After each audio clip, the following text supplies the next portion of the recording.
afternoon, everybody. This is already the 4th edition of the International HR Talks. I'm very happy to welcome everybody. I can see people coming from everywhere. I can see people from Germany, from Spain, a lot of people from Singapore. Welcome, everybody. For you, it's very late tonight. So we are happy to. What's your time now, Fred? It's Singapore? About 9 p.m., 6 hours difference. 9 p.m. So thank you very much. I appreciate a lot. Okay, great. We go on saying hello to everybody.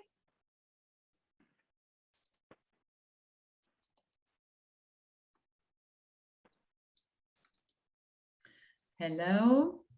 So I can see people from Spain here. I can see more people from Singapore. You have a good network. You have a good network, Fred. Thank you. Yeah. Okay. Yes. Okay, well, let's start. First of all, I would like to present myself to everybody who doesn't know who am I and who's Advantage and who's International HR Talks. I'm Silvia Taudin. I'm German, living in Barcelona in Germany. I'm commuting every 3 weeks between the two countries. Nearly 20 years ago, I founded Advantage Consultores, which is an HR boutique firm.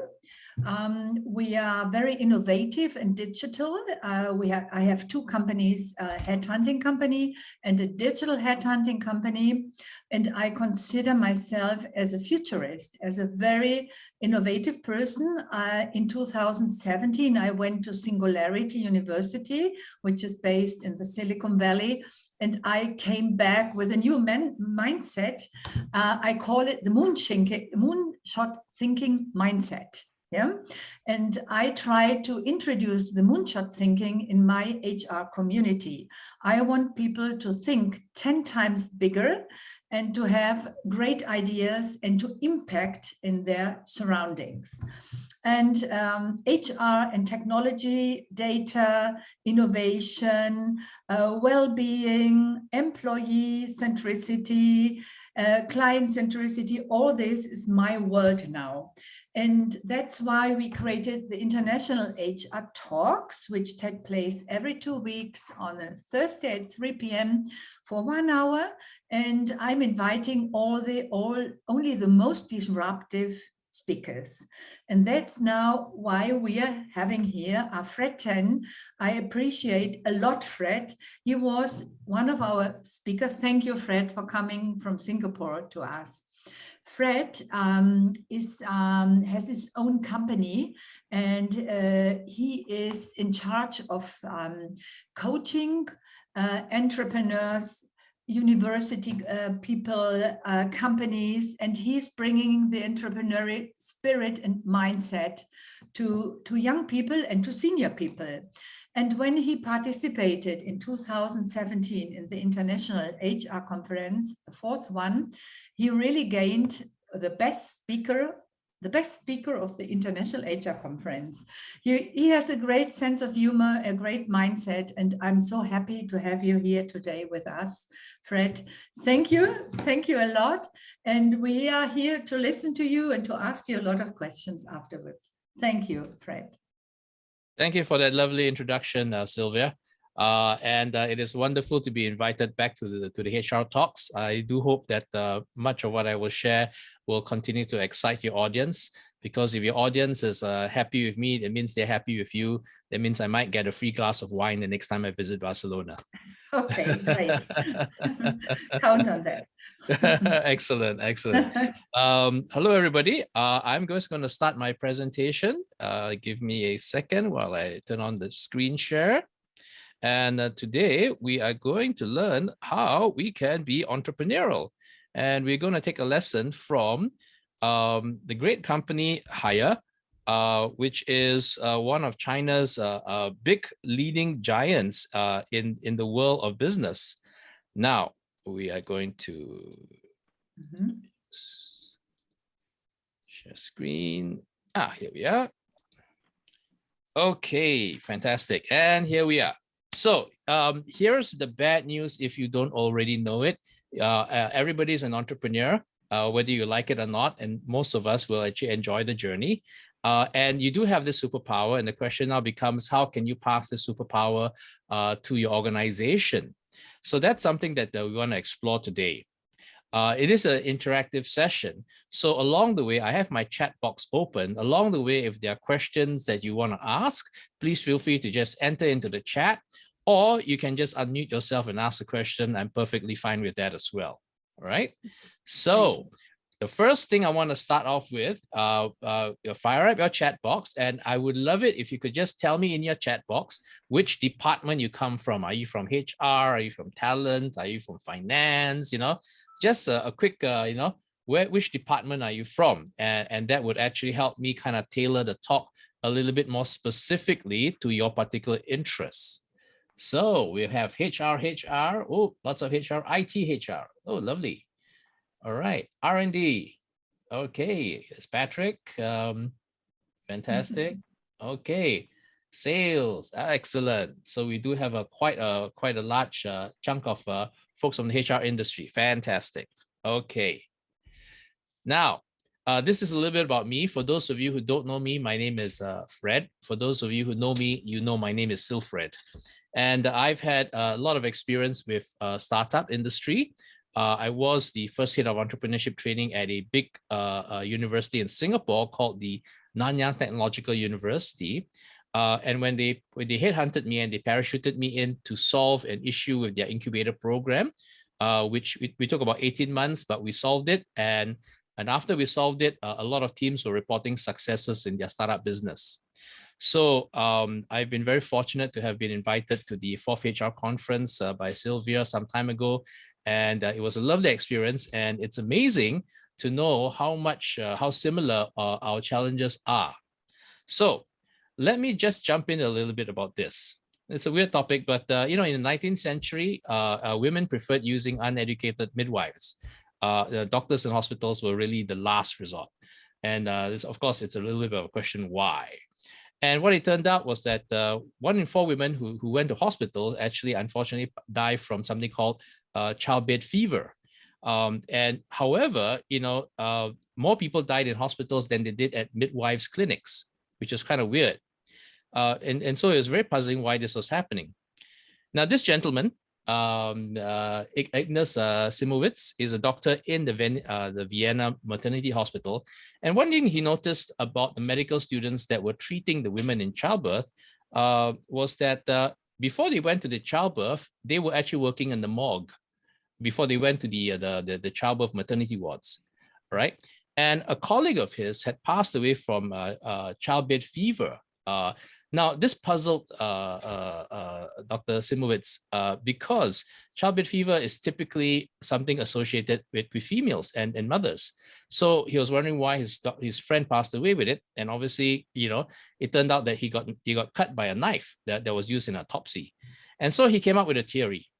And this is his theory, that there were cadaverous material particles from the corpses, and they were passed from the corpses to the doctors to the women. And so he had a simple solution: wash hands. We see that in every single medical TV series nowadays. Every doctor's washing their hands on TV. Well, he did that, and guess what happened? Before he started, the mortality rate was about 18.3%. When he started, as you can see from the figures, they kept dropping and dropping and dropping. Every month that the doctors washed their hands, until September, 0 mortality, 0 fatalities from childbed fever. Wow. So what does this tell us? And you have to understand, at that point in time, they were giving the women tonics, different types of medicines to try to reduce the childbed fever symptoms and so forth. They were trying everything they could, but nothing seemed to work. Now, what does this tell us in business? The lesson here is very simple. Innovating within a broken system doesn't create results. So what you need to do is you need to fix the system. You need to fix the problem. Then you'll get the results. Now, if the system is broken, it doesn't matter what kind of optimization you do, you just don't see the results. Now, COVID has been a bit of a gut punch for most of us. Big or small, it doesn't really quite matter. We all got hit. Small companies have the structure to react quickly, but unfortunately, they don't have the resources. Big companies have the resources, but they don't have the structure. Now, so it does kind of seem obvious what everybody should be doing, right? Now, decision-making in companies are slow. And why is that? Well, in the 18th century, agricultural age, you work the land is your asset. People are simply resources that work the land to get you the riches. In the industrial age, the people simply worked on the machine. The machine gave you the riches. In the information age, you get the people to work on the data. The data gives you access to success. Now, what age are we heading into? Okay, Daniel H. Pink wrote that perhaps we are in the concept age, where in this age, we need to inspire people who make ideas, because ideas are what will make us successful in this particular age. Now, if we look at the agricultural age, what we realize is this: everybody was an individual contributor. All right, you didn't really need a team. Okay, it's you and your family, and that's it. However, in the industrial age, you actually need a leader, because you need to coordinate the workers. And typically, in the early days, the workers were not as educated, or maybe even illiterate. And therefore, you need a leader, and you need a guy who is actually educated. He knows how to do stuff, he's intelligent, and you would pay for such a person because that person needs to lead the team. Perfectly logical. Okay, bureaucracy was created as a result. Now, as we move from the industrial age to the information age, the leader's role is being challenged. Now, why is that?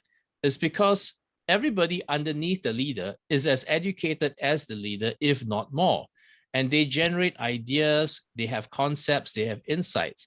And therefore, the leader's role as being on the top and open inverted comma, the best, is actively being challenged, and suddenly bureaucracy now becomes a bottleneck. So in the concept age, your assets aren't land, machines, or data. Your assets are actually people, ideas, and their connections. So now the question you have to answer is this: if people are my golden goose, what's the system that can help you to best allow these assets to do well, to thrive? Yeah, well, obviously bureaucracy is not going to do it. So what's available?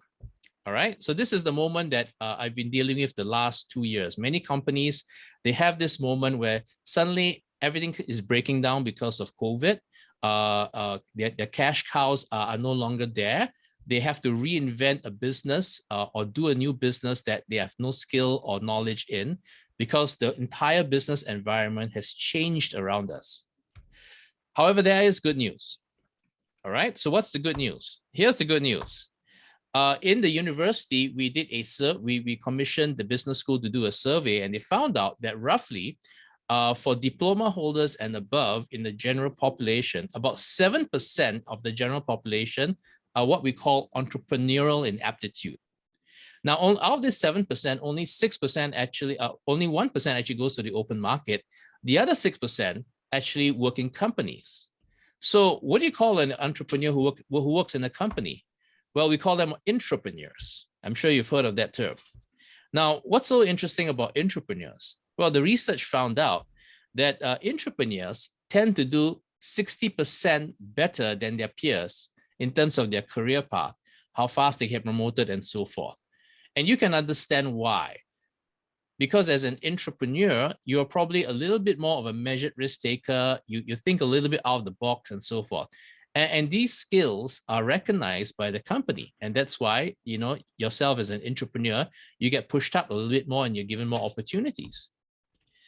The only bad news is that you may be an entrepreneur in a bureaucratic system, which is what most companies are organized around.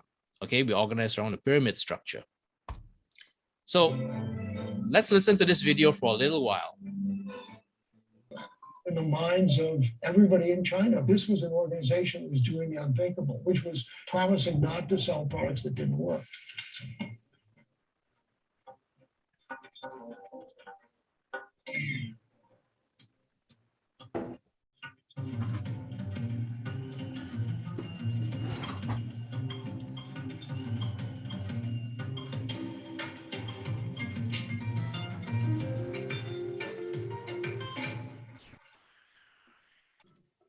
那随着这个企业发展越来越大，那么也就是国际上所说的大企业病，官僚主义就厉害了，离着市场就越来越远了，和用户之间的沟通也越来越少。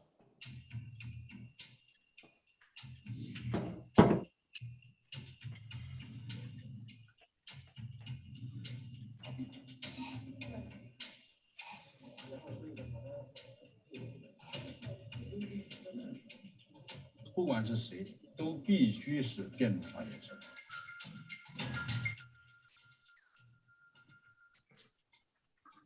他们其实是一个非常非常好的员工或者管理者，但是呢，如果叫他做创业者，他可能非常困难。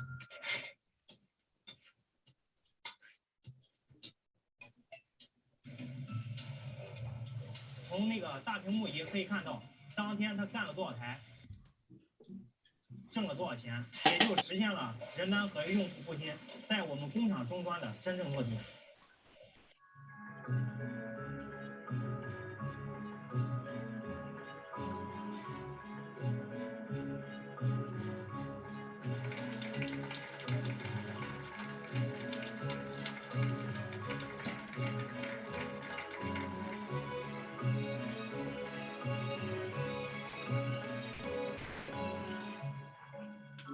把人单合一更多的用到 GA 身上，可能会给 GA 带来更多的发展机遇，更多的这个机会，所以他对这点很认可。对于我来讲，最大的感触就是说，不管你公司的大小，你需要天天挑战自我，是天天战胜自我，天天都要有变化，否则的话，你一定会落后于时代。Yeah, and that was a quick one, quick summary of Hire and how they took a really, really big risk in 2005 as a growing company. And remember, the founder recognized that the bureaucracy was holding them back. So he took a huge risk. He had 60,000 staff and he invited them. He told them, look, we're going to reorganize. I'm creating 1,000 micro enterprises. And if you want to, you can join us. If not, if you don't want to, you have to quit. And he lost 10,000 over of his staff, which he said many of them were good workers and managers, but they just didn't sign on to being entrepreneurs. Now let's fast forward. How big is Hire today? Hire today is about 90,000 workers. And from 1,000 micro enterprises, they have now grown to about 4,000 micro enterprises. And that's how their business is actually organized. Now let's a little bit about Zhang Rubing, who is the founder. Okay, first of all, born 48, parents were factory workers. He was from the working class. He actually actively participated in the Cultural Revolution. But after that, he couldn't get into any college. So he went to work and he studied on his own. Jack Walsh was one of his heroes. And he kept getting promoted because he kept learning and through sheer persistence and hard work, he finally got to the position he got to. Obviously he's very entrepreneurial in aptitude, right? And we'll talk a little bit about that. And this is what he said, because where Hire had a big growth hiccup was because of the bureaucratic model. When he shifted to the new model, what it did was essentially it broke the company down from a big single organization into 1,000 small startups, right? He broke them into 1,000 small startups. He gave them a nice name called micro enterprises. But like any startups, you live or die on your own merit. That was it. You live or die on your own merit. And if you got something running and you couldn't get investments and stuff like that, you get absorbed back. So they don't make up for any losses. If you lose it, you lose it. Now, when a big company does well, a small company does well, becomes a big company, which is great. But when big company grows too big with a bureaucratic structure, this is where there are inefficiencies and there are breakdowns, right? We're all familiar with that. So for Hire, what they decided to do was they broke the company back down into smaller units. That's essentially what they did. Now, in a simple pyramid, you can see, hey, one manager, 2 layers, really easy, okay? But when you start to get more functions and more, you need to add more people, you start adding pyramids on top of each other. Now, eventually, we have to silo these pyramids, we call them departments, and eventually we have many departments. And this is where the problem, I'm sure most of us experience, we know this to be true. If somebody at the bottom wants to talk to somebody at the top, in this simple structure, he has to pass through 24 checkpoints. And if every single manager along the way adds something to the idea, trust me, the idea would never reach the top at all. All right, or at least it won't reach it in the form that it was first articulated. So this is the problem with the bureaucratic structure, which we're all familiar with. So what's the alternative? What if you could make something a little flatter, much flatter? All right, and Zhang Ruming had two concepts. One was intent, and the other was form. So in Chinese, there is a philosophical intent called 认得和蔼和义. Okay, and that's the intent. I'll explain that a bit later. And then in the form came in the micro enterprise, which essentially is a startup team. So the intent. Now, in any organization, you know it's very, very important to get the intent right. If the intent is set correctly, if everybody understands the intent, work gets done. You don't care how it gets done, but it does get done. So 认得和蔼和义 is the Chinese philosophy. And what does it mean? 人 is about people. Okay. And here he's meaning the employees, okay, and the workers of the company. Okay, so this is kind of very interesting, and you can understand from the Chinese history, they always prioritize people. Then, interestingly, is about the value of the people who are involved, whether it's the employees or the customer. So the values actually has a huge say. 合一 actually refers to integration or combination between what the user's values and the employees' values.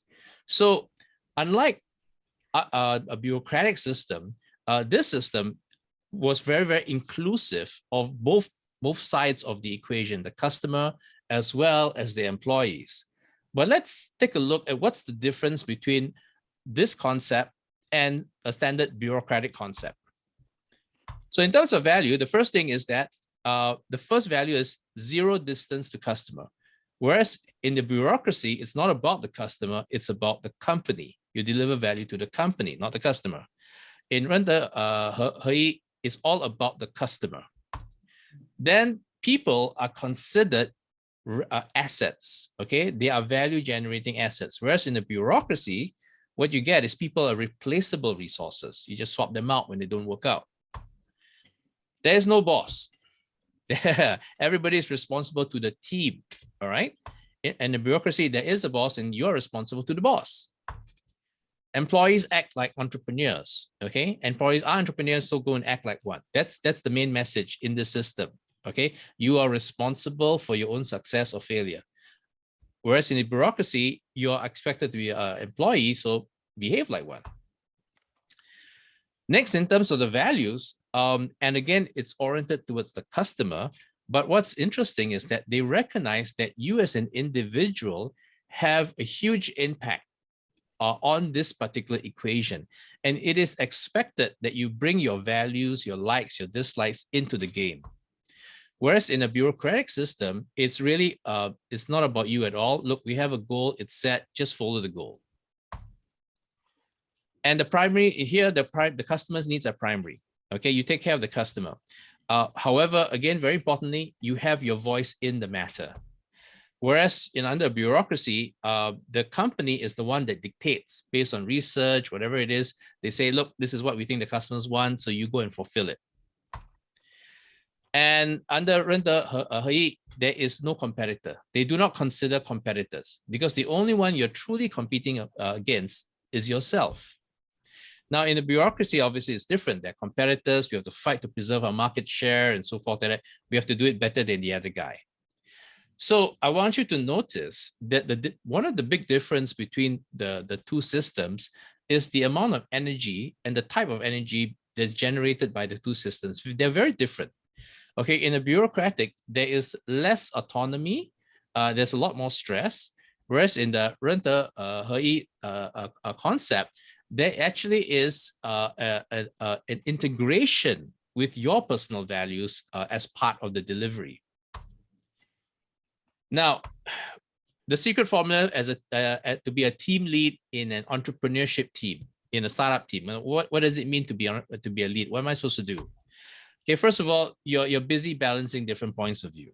Okay, and you need to know how to direct efforts. Okay, direct efforts, but not command them. Okay, so you have to do it without being domineering. That's important. Okay, because in startup teams, it doesn't work well if there's a bureaucratic structure. Now, Rumin actually also talked about the second part, which is the form. So what does the shape of the execution look like? For him, he calls it micro enterprise. We can simply call it a startup team or an entrepreneurship team. All right. And what's the nature of these teams? Less than 10%. Everybody is responsible for the profit and loss. They find their own money. So teams die, and teams also succeed. They can work with any other team. There is no particular boundary. Okay, you can work with an internal team or an external vendor. It doesn't really quite matter as long as you deliver the goods. There's no formally appointed leader. Well, obviously within the team, they will find somebody to speak for them.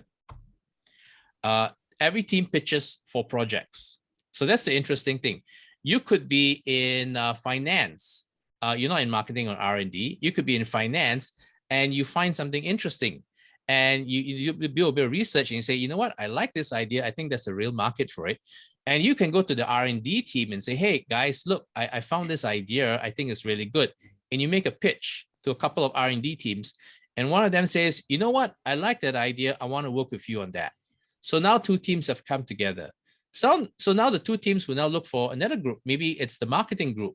Hey, we've got this great thing, this new market. What do you think, guys? And again, the teams, these micro enterprises, they grow organically. In Hire, that's what actually happens. All right. When they want something, they actually have to pitch to other micro enterprises in order to get them on board. There's no downward command. Now, the teams will drop in and drop out based on the relationship and the journey. So in the early stage of the journey of the startup of this new project, for example, there are a few teams. In a later stage, you may acquire different teams. You may drop some teams. Perfectly fine. Very, very normal in a startup environment as well. And what's different is this. Everybody knows their individual contribution to the team and to the group. Everybody knows it. In the video, in the factory line, all the workers have a computer screen. And on a computer screen, it actually shows them the number of units they're producing versus what they have done last week or last month. So they understand whether how much they're contributing and whether they're on track or not. Okay, so there is a lot of accountability and responsibility in a micro enterprise. So, this is what a micro enterprise team kind of looks like. And it's a bad analogy to say it nowadays, but it does look a little bit organic. It does look a little bit like a bacteria, but essentially that's what it is. It's a living organism. All right. You connect with multiple points, multiple teams. So Rumin actually said that in the past, our destination was to build a wall, like a tree in a walled garden, so to speak. But now he wants to build the rainforest. And this is where micro enterprises actually work really, really well. The ability to scale up is huge in a micro enterprise. So that's the good news for those of us who are involved in this work.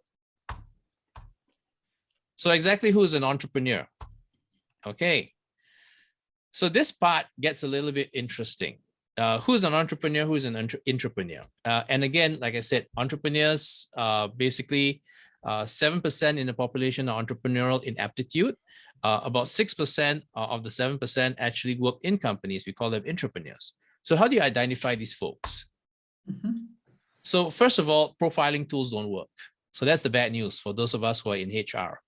MBTI, Gallup Strength Finder, all the other stuff, they actually don't work. They don't really profile an entrepreneur. And why is that? Because an entrepreneur can come from any profile at all. Okay. But there are two tools that will help you detect people who you want to have on your team, okay, because they have the entrepreneurial aptitude. So for those of us who are not familiar with this lovely lady, this is Angeli Duckworth. Several years ago, she appeared on the TED Talk to talk about a piece of research that she did, which was, is there a leading indicator for human success? Now, she tried EQ, IQ, social economic background, nationality, ethnicity, and so forth. And she found that there was one leading indicator, and that was your level of mental toughness. Now, for those of us who haven't done this test, you can take out your phone and you can actually do the QR code and you can actually take the test. It's really simple. It's only 8 questions.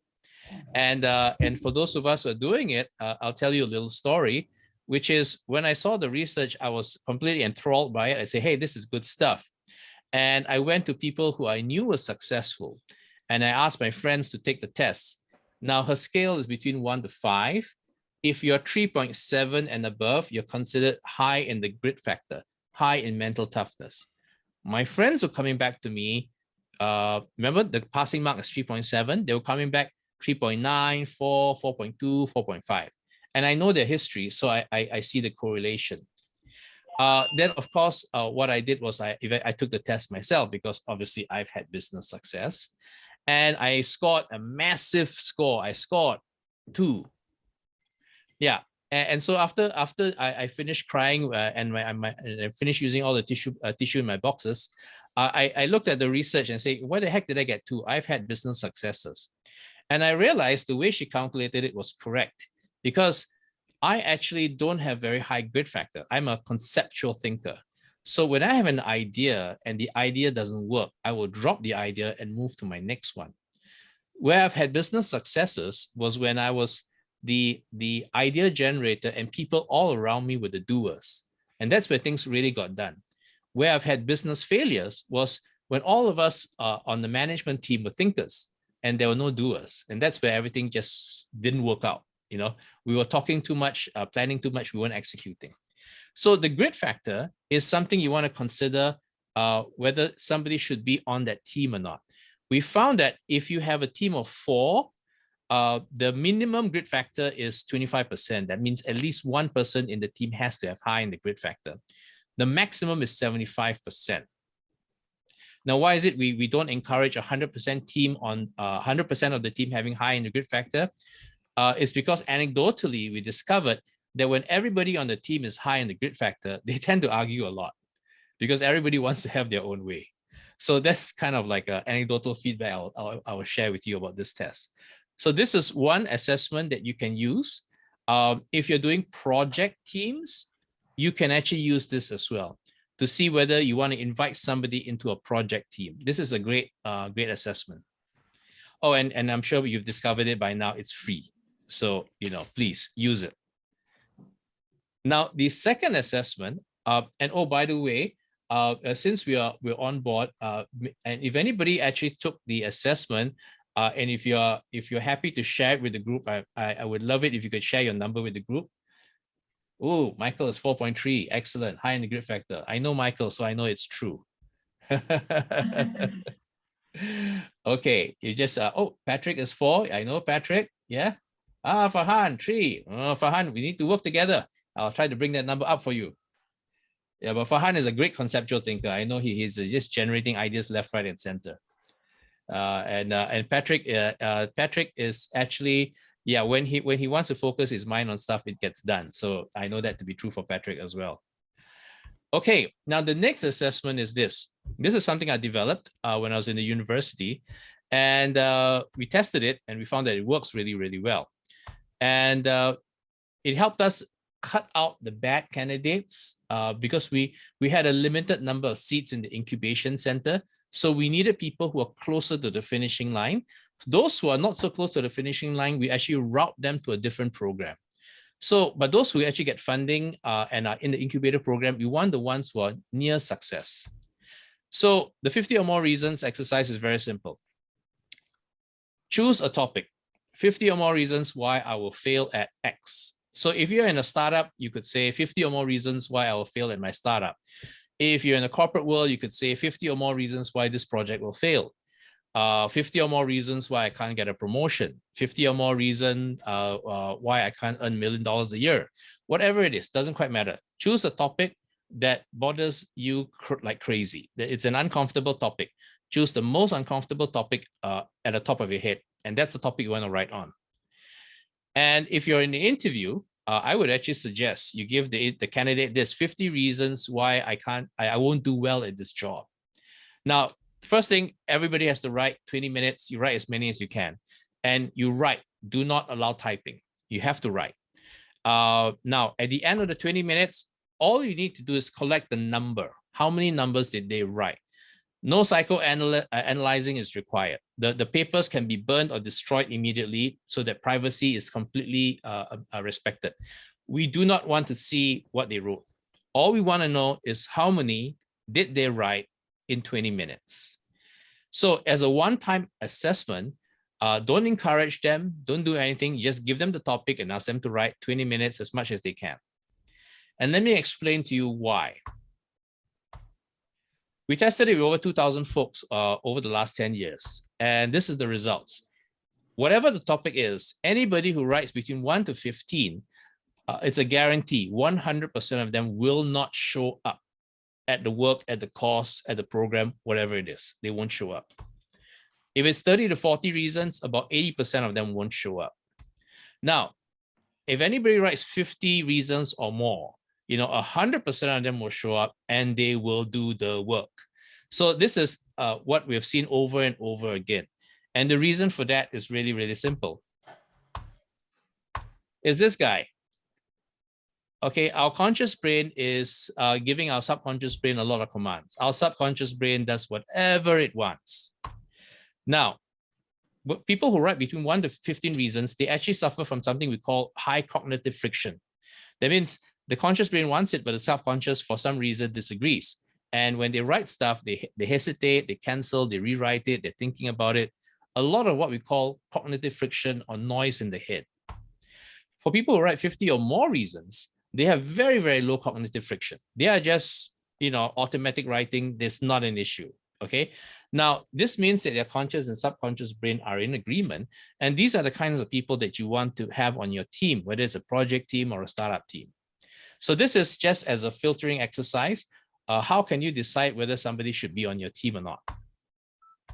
Now, if you do it for 21 days consistently, okay, a lot of people have described that they actually get about 150 to 200% improvement in their personal productivity. I recently had a client who did it, very senior corporate guy. His grit score was already quite high, 3.9.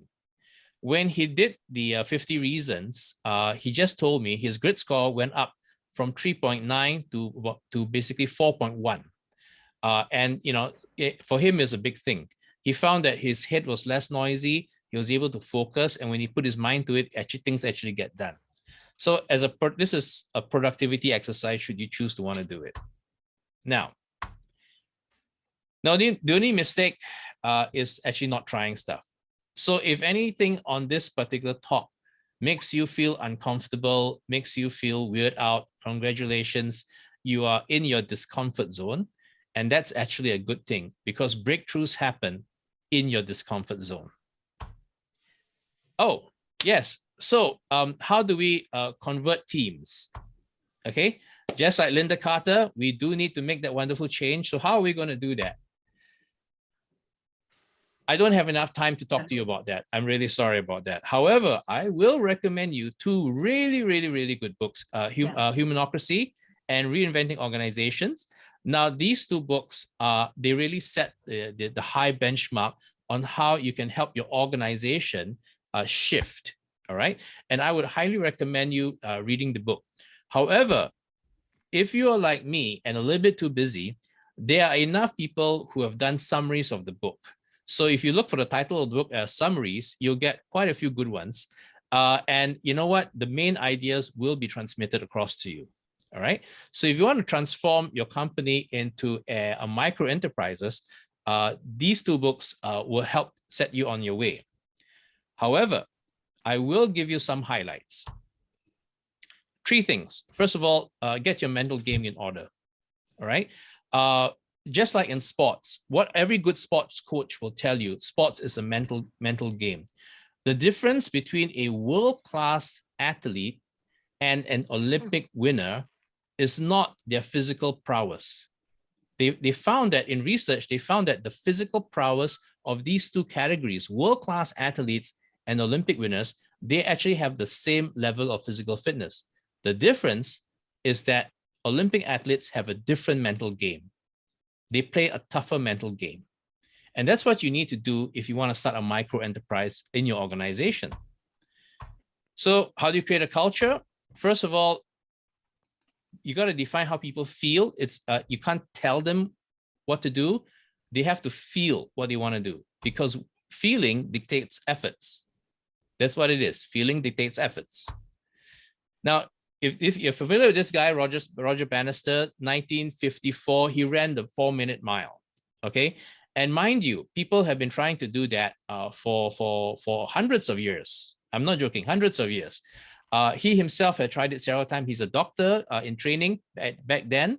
At 25 years old, he was a doctor in training, and he was also a world-class athlete. And he kept trying to beat it. And so I want you to get ready to type in the answer now. This is where I need you to type in the answer. How long did his record last after he broke the record? In your opinion, how long did his record last?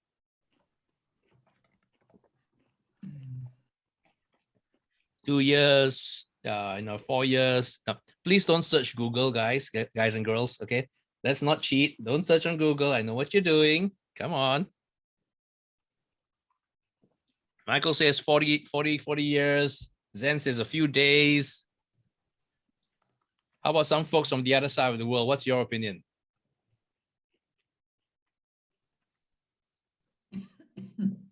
All right. Okay. So how long did his record last after he broke it?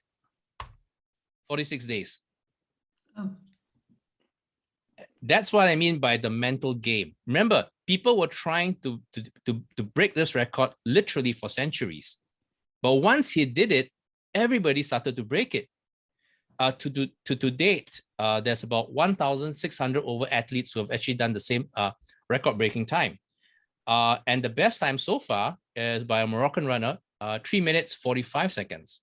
And you have to understand that nothing has changed in the human physiology. We are still the same physiology. There's no change. What changed was the mindset. So when you're creating your own micro enterprises, your mindset change, the mindset of your group is probably the most important you want to focus on. This is Dr. James, a good friend of mine. This is actually what he does with corporate teams. He actually puts them in the state of hypnosis. This guy is actually in the state of hypnosis, and his friend stepped over him. Okay, and he woke up, no problem whatsoever. He did it in the army, so he got a volunteer, and he was teaching them mental toughness. So this guy volunteered, and 40 of his fellow soldiers stepped on him and stepped off, stepped on him and stepped off. So if you would like to guess what he said, please put it in the chat. If not, remind me at the end of the talk. I'll tell you what this guy actually said. And by the way, the soldier was actually completely awake throughout the whole time. All right. But this is what happens when you get people into that mental mindset. Okay. The level of toughness goes out, things happen. Then the next thing you want to do is get your group goals sorted out. Now, most of us may be familiar with this model, the GRPI model. Okay. Now, the thing about this is this: why most teams fail is not because of interpersonal relationship, which we assume because people are arguing. No, actually, it's because individuals in teams do not agree on goals. So what the research has shown is that because people don't agree on goals, that's where you see all the conflicts and the fights, right? So if you want to have your team working together, a high performance team, ensure that there is a goal that everybody can get behind. Now, what you can do as a lead is don't ask them what they want to see at the finish line. You ask them, how would you like to feel when you get there? Now, this may sound a little bit wishy-washy, but actually there's really good science behind it, because the human brain is driven by emotions, not logic. If you ask somebody, how do you want to feel when you get there, and they tell you their state of emotion, the brain will figure out what to do in order to get to that state of emotion. I say again, when they know the end state of emotion, the brain will figure out what they need to do in order to get to that state of emotion. It's almost as if you're entering the destination in the GPS. Your brain will figure the way out. You just need to figure where you want to go. Okay, feelings direct efforts. And that's very important in the team. And lastly, have you mastered the skills necessary? So we're all familiar with Tuckman's stages of team development: forming, storming, norming, performing, and adjourning. I'm just going to talk about performing because that most mirrors a micro enterprise team. And this is what happens when you're in a performing team. You're highly focused, there's a lot of trust, the teams meet before the individual, and so forth and so forth. Many things happen when you're in the performing state. Now, high-performing teams also do a few things, and this is something you may want to take note of, because if you follow these practices, you can actually get to that stage as well. First of all, teams, they drill, they practice. Whether in sports or in military, whether the weather is good, whether it's bad, whether you're tired, you're not tired, they're doing drills over and over again. And I had a session with a group of 30 over business leaders, and I asked them, do you drill your team about what to do when there's a crisis? And that's where we actually had a oh shit moment in the group, because one thing they realized, good as what they do, they never drill their team about what to do in a crisis.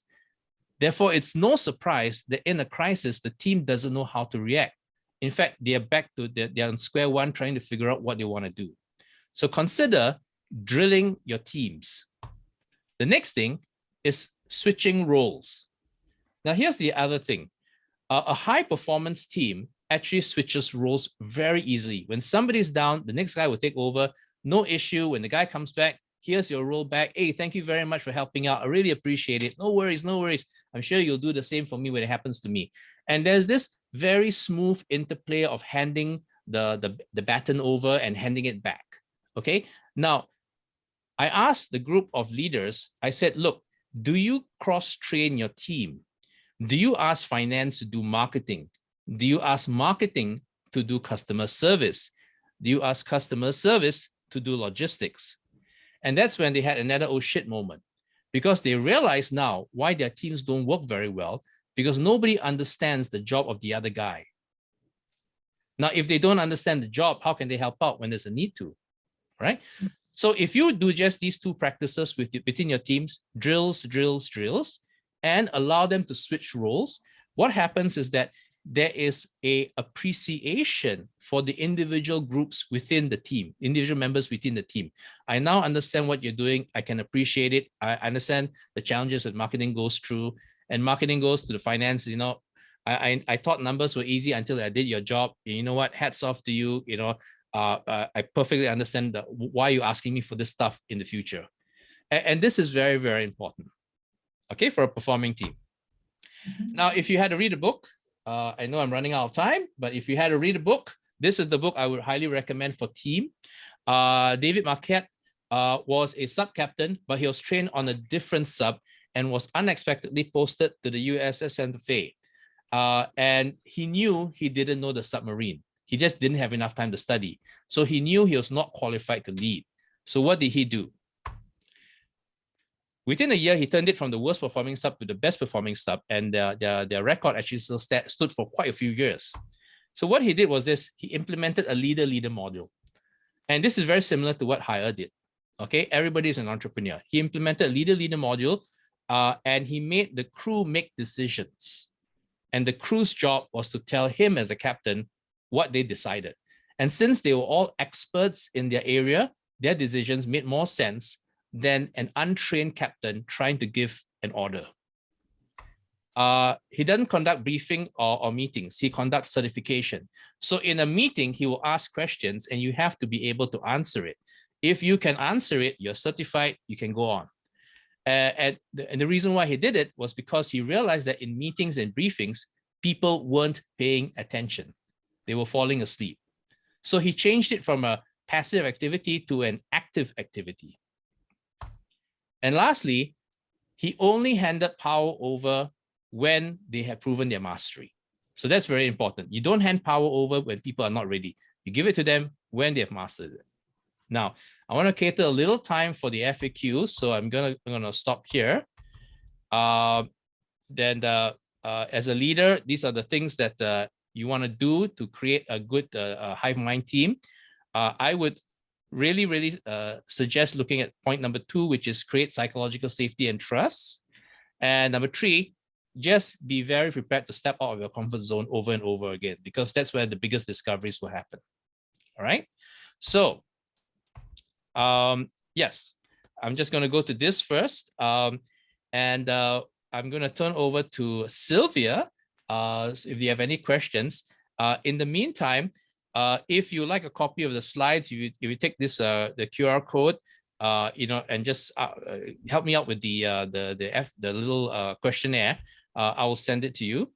And I'm launching a particular app that will actually detect what is your injunction.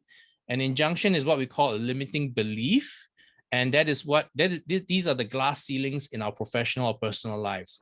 So I'm coming up with an assessment for that. So if you like it, do answer the questions, and I'll get you an early bird access code to the application once it's ready in May. So without further ado, I'm going to pass the mic over to Sylvia. Yes, really. I'm totally, I'm totally thrilled about what you are talking, Fred. It's even better than 4 years ago. So I think you did a lot of exercises during the pandemic, and really thank you very much for the really interesting insights from the self-determined companies to the entrepreneurial spirit and how to check it, entrepreneurial, really interesting. Yeah. I opened the discussion. We have 6 minutes left. If we need some more 5 minutes, maybe we can stay for 5 more minutes. No, Fred? Sure, Okay, sure, not a problem. Not a problem for you. Maybe you have to go to bed. It's late in India. No, I'm a late owl, so. Okay, who would like to ask a question, please?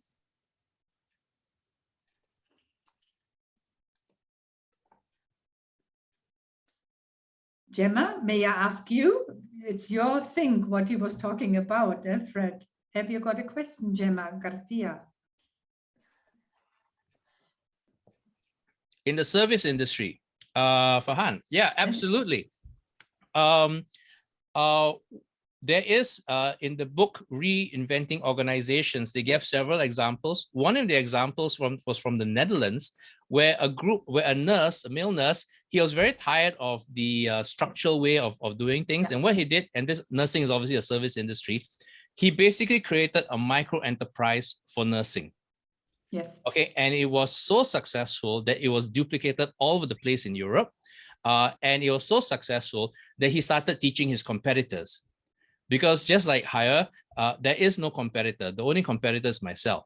So competitors were learning from him, and they were taking they brought the level of nursing a few notches up because of that. So absolutely, service industry, definitely. Yes. And in the same book, they are talking about a tomato sauce plant in the US. And they have no CEO anymore. All the workers are the owners of the company. And I don't know how it works in a production factory. Yeah, but in Hire, it has worked. Why not? And yeah, why not? Mm-hmm.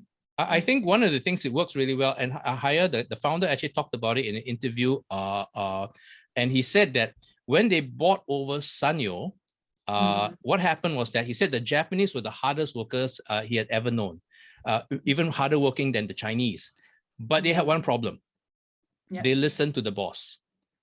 So if the boss didn't give an instruction, it wasn't done. If the boss didn't give a feedback, it wasn't done. So, but they were really working really hard. They were working overtime all the time. But they waited for the boss to give them an idea. And so that didn't work. And it took him several years to turn it around. So in the service industry and in the manufacturing line, that also is true. When you empower the workers, and mind you, the workers are the ones who are dealing with stuff. they actually see the stuff on the ground. So they give you the most direct feedback. So you want them involved in the process. So that's probably one of the reasons why it works well at the ground level. Yeah. Fred, I have a question. What has changed in Asia, or especially in Singapore, with the young people and with their entrepreneurial spirit? Do you think it has increased, decreased? How's the mindset of your coaches right now? Oh, okay. That's going to take a couple of more hours to talk about. But if I were to give you the short version of it, in Singapore, we have a particular disease, and the disease is called innovation. All our grants have an innovation bias. So if you want to do a startup idea and so forth, it has to be something new, something fantastic, something we have never seen before. What's the problem with that? Here's the problem. Early stage startups usually get enough money for 1 year if they're lucky, right? However, technologies take 3 to 5 years to develop. I'm sure you can see the problem straight away. I have enough runway for a year, but my tech isn't ready until 3 to 5 years. So what's happening in between? And because of the bias of the grants, most of these startups will do development. So within 12 months, they have no market traction. And so many of them fail. Yeah, so that's a bad thing. Which percentage do fail? Oh, I would say easily more than 90% of them will fail. Yeah. Okay. Yeah. Wow. Yeah. It's very high. Yeah. It's very high. However, outside of Singapore, it's a little different story. With the other startup teams, what I do notice is that they are entrepreneurship by necessity. There's a whole different ballgame. If I don't make this work, I got nothing to eat. My family has nothing to eat. So they approach the market very, very differently. Okay. I do not have the luxury of fooling around with tech that doesn't work. What business works for me? And they go straight in for that. Yeah, yeah. Great. Interesting. So I see there are right now no questions anymore. We are going to send it to our community, this recording. And really, thank you very much, Fred. And it was an honor to have you with us again. Thank you. Sure. Thanks to everybody for joining in, and especially for those in Asia who who stayed up for this. Yeah, really. Thank you very much, Fred. Thank you, Fred. Thank you very much. All right. Thank you, Most Sylvia. welcome, Rosa. Bye. Thank you. Thanks.